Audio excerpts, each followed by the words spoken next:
তেলে তেল তেলে জীবনটা গোলমেলে আগে পিছে দিলে তেল খেয়ে নেতারা চরণে তেলে জনগণে খায় তেল মতের অমিল হলে ফে কেউ করে কারবারি কেউ করে দরবারি কেউ করে বাড়াবাড়ি কেউ করে কারাকারি তিল থেকে তাল হলে পে মালিশেতে লাগে তেল বকশিসে মারে তেল সুপারিশে মারলে তেল পটানোতে লাগে তেল টেবিলের তলে তেল প্রমোশন পাইতে তেল তাও লাগে তেল তেলে বোতল বাগায় ডোলে হরেক পদের তেল আরে তেল দিয়া খটকা খাইতে খাইতে পটকা বাইজা গেছে 12টা তাই খাই তেল সারা পরোটা জোশ তেল সারা পরোটা আহা তেল সারা পরোটা দেন না তেল সারা পরোটা তেল সারা পরোটা আহা তেল সারা পরোটা তেল সারা পরোটা দেন না তেল সারা পরোটা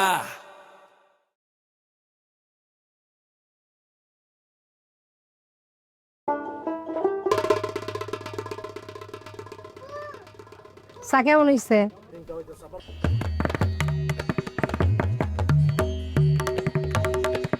স্যার অভিনয় করতে কইছে কিন্তু এত অভিনয় করতে কয় নাই তোর হাসি আমি বাই করতেছি আগে ওরে বুঝাইলে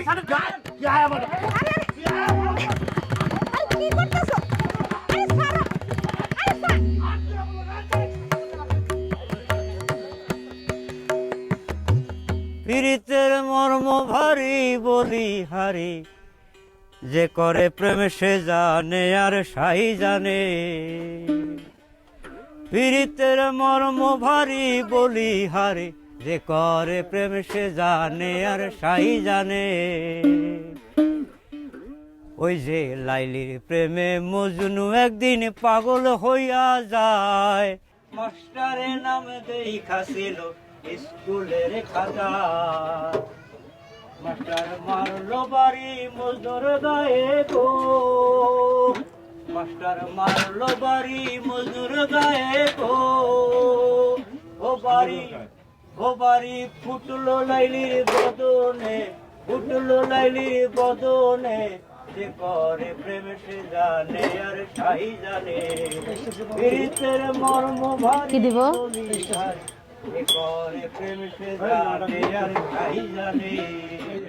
বাউল চাচা আমি আর চা খাবো না গেলাম আপনার লেগে বানাইছি তো।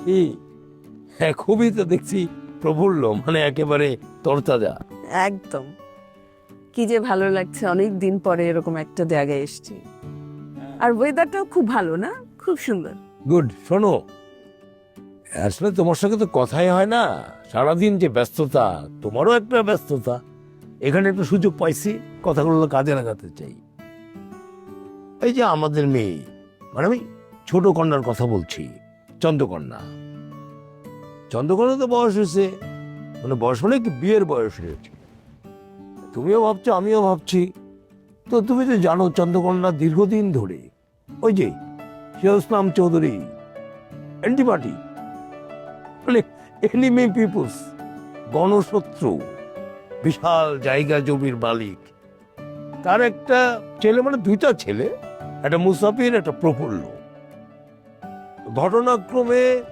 তোমার মেয়ে মুসাফিরের সঙ্গে মোটামুটি একটা যোগাযোগ তৈরি করে ফেলছে সে অনেক আগে থেকে মানে আমার কাছে অনুমতি নিয়েছিল আর হ্যাঁ মুসাফিরের সঙ্গে যোগাযোগ করা যেতে পারে যোগাযোগ করবে না ওরা তো আমার শত্রু এমনভাবে যোগাযোগ করবে মানে পিড়িত দিয়েই করবে কিন্তু ভিতরে ভিতরে সিআইডি ওদের সমস্ত তথ্য আদান প্রদান কোথায় কি করছে সব জানাবে মানে প্রেমের ছলে এক ধরনের বেইমানি কিন্তু আমার মেয়ে তো মানে তোমারও মেয়ে বেইমানি করতে শেখেনি এসব সিআইডিগিরি করতে যেয়ে প্রেমে পড়ে ফেলছে মানে মুসাফিরের প্রেমে সে পড়ে গেছে মানে ফাঁদে পড়ে গেছে তাই আমি বললাম কি আর করা তাহলে প্রেমটা শক্তিশালী করে ফেলো মানে একেবারে ক্লিয়ার করে ফেলো আমি এবং তোমার মা তোমার বিয়েটা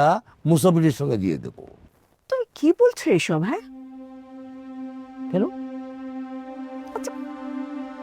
যারা তোমার শত্রু সেই বাড়িতে তুমি তোমার মেয়েকে পাঠাচ্ছ বিয়ে দিয়ে দিবে ওর ব্যাপারটা যখন আমি জানতে পেরেছি তখনই কিন্তু আমি ওকে নিষেধ করেছিলাম যে খবরদার, প্রেম কিন্তু এক্সপেরিমেন্ট না।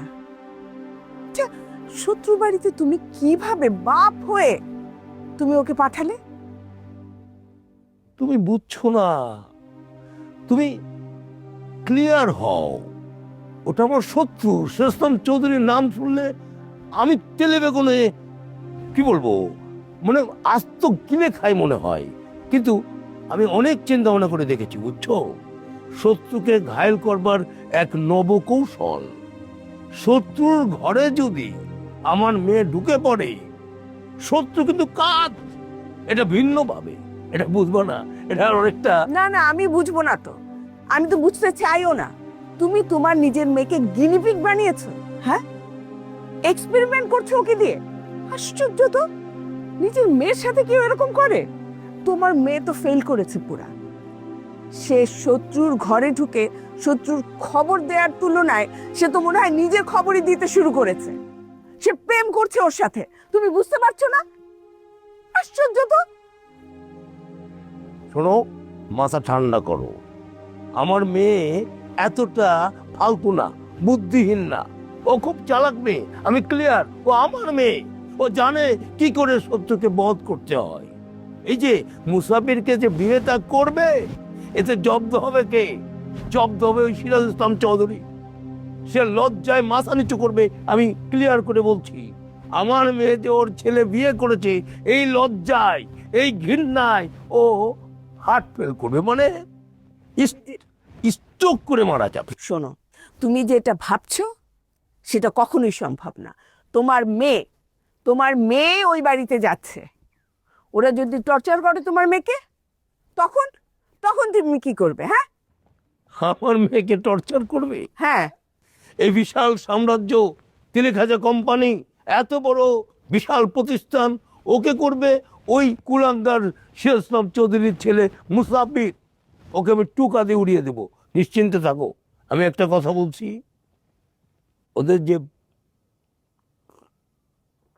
ওদের যে প্রেমের স্বর্গ করে উঠেছে, এই স্বর্গে বাধা দিও না।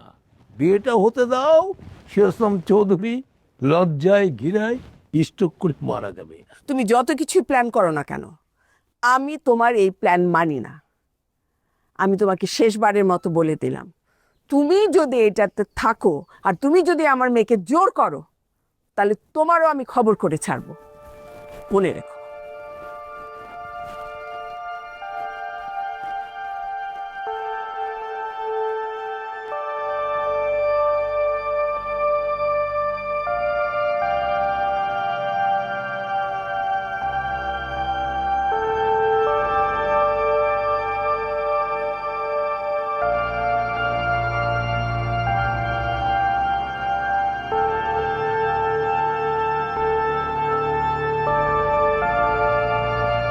কি ব্যাপার?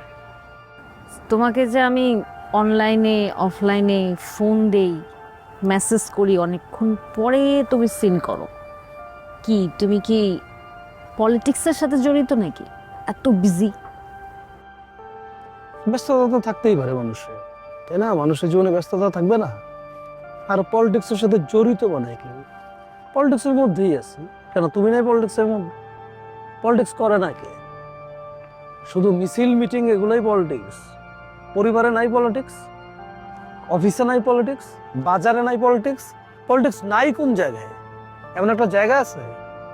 মানুষ সবাই পলিটিক্স করে, সবার সাথে করে, সময় অসময় পলিটিক্সই করে, ঠিক আছে? এই যে আই হেট পলিটিক্স, এই আই হেট পলিটিক্সটাও এক ধরনের পলিটিক্স।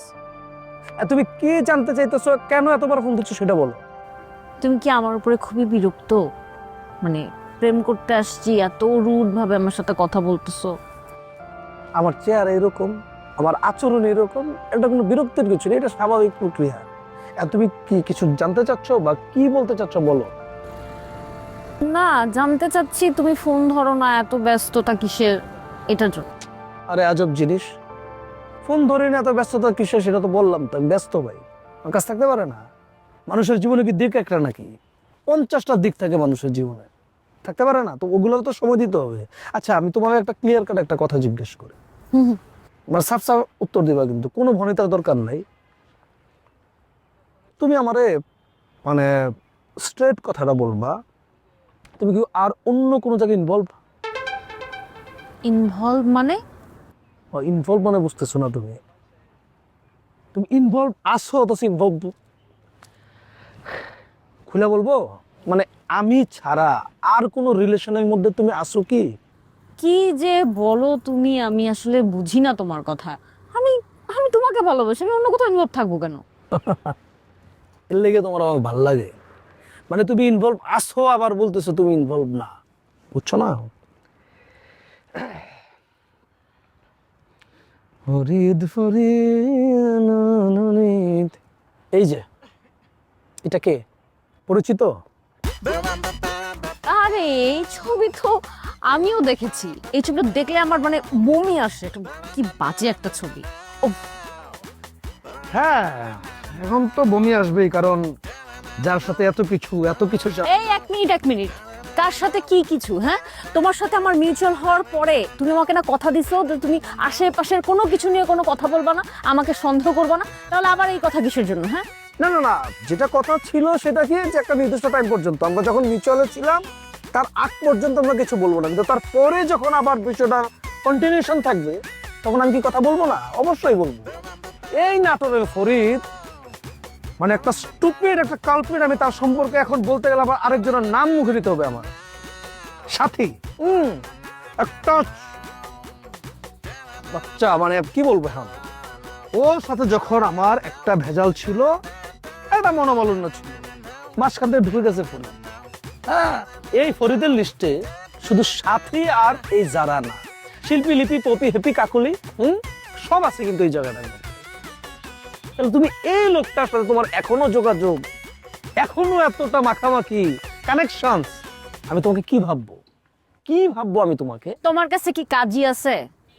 তোমার কাছে কাজী আছে? আছে।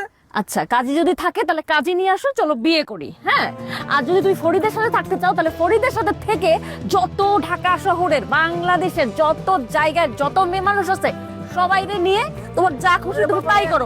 এক মিনিট, এই যে সিদ্দিক কাজী, ওই সিদ্দিক কাজীর কাছে গেছি, সেখানেও সেই ফরিদ উপস্থিত। স্যার, এই ফরিদ হচ্ছে এমন একটা পয়জন, এমন একটা বিষ, যেটা প্রত্যেকটা মানুষের মধ্যে, প্রত্যেকটা সম্পর্কের মধ্যে ওই ফরিদ আছে। তোমার সমস্যা কি জানো? তুমি অতিরিক্ত সন্দেহ করো, এই জন্য না তুমি কারোর সাথে টিকতে পারবে না। ওই ফরিদের সাথে যাই টিকবা, ওর সাথেই থাকো। গেলাম আমি।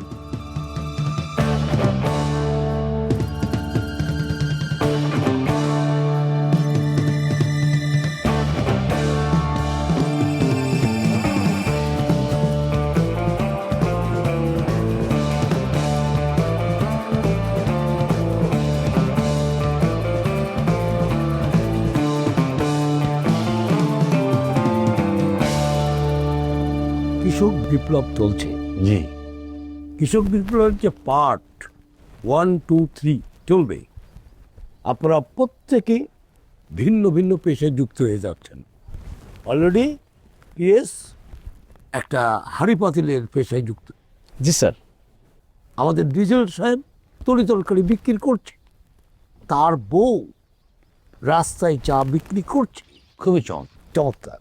মানে আমরা যা চাচ্ছি পেশা ভিত্তিক নিম্ন পেশা, বারবার বলছি, যে পেশাকে মর্যাদা দেওয়া হয় নাই সেই পেশার মানুষকে আমরা মর্যাদাবান করে তুলব। পেস নোট। জি স্যার, জি স্যার। আপনি করেছেন, আপনি নাট্যকার এখনো কোনো পেশায় যুক্ত হন নাই। জি না। আর্ট ডিরেক্টর, আপনি পেশায় এখনো যুক্ত হন নাই। আমরা বিবেচনা করব কোন পেশায় দুজন যুক্ত হবেন। জি, আপনার পেশায় কোনো চুজ থাকে, আপনার যদি ভালো লাগা থাকে বলবেন, নাট্যকার বলবেন, আমরা ওইভাবে পিএস নোট অনুযায়ী আপনাদেরকে সেই জায়গায় দিয়ে দেবে। জি, ঠিক আছে। জি স্যার। তো আর্ট ডিরেক্টর, আপনি তো শিল্পের ভাষায় কথা বলেন, আপনি তো নানান জনকে নানাভাবে দেখেন, এই জন্য আপনার পেশাটা তো কালারফুল, বেশ কালারফুল, কিন্তু নিম্ন শ্রেণীর কালারফুল কী পেশা থাকে আপনি একটু বলেন, আমরা শুনি, তারপর পিএস লিখে দিবেন। বলেন। ধন্যবাদ স্যার।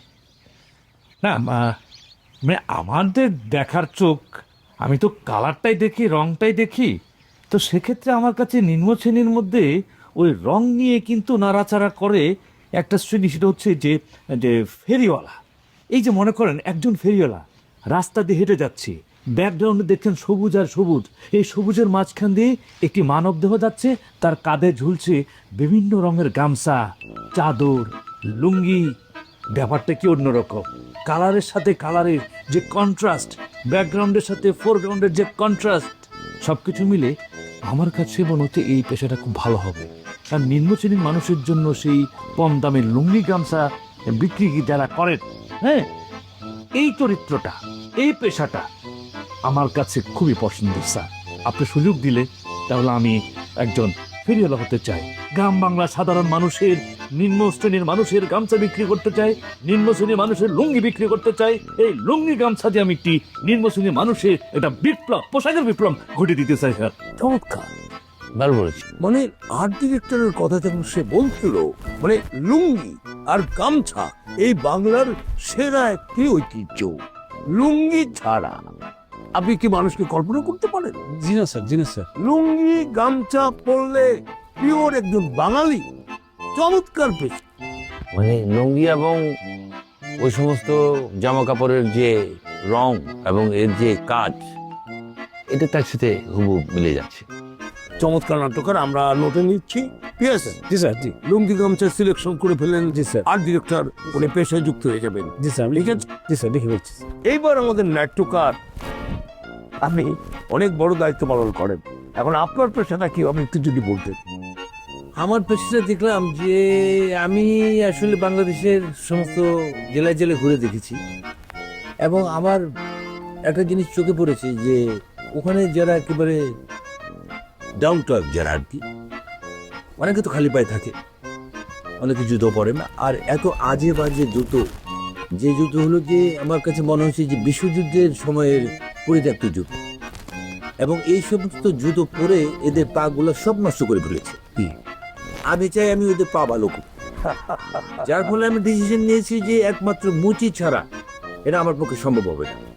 আমি যদি বিনে টাকায় বিনে পয়সায় আমি যদি তাদের জুতোগুলোকে সারিয়ে দিই, অন্তত ওদের পাটা ভালো থাকবে।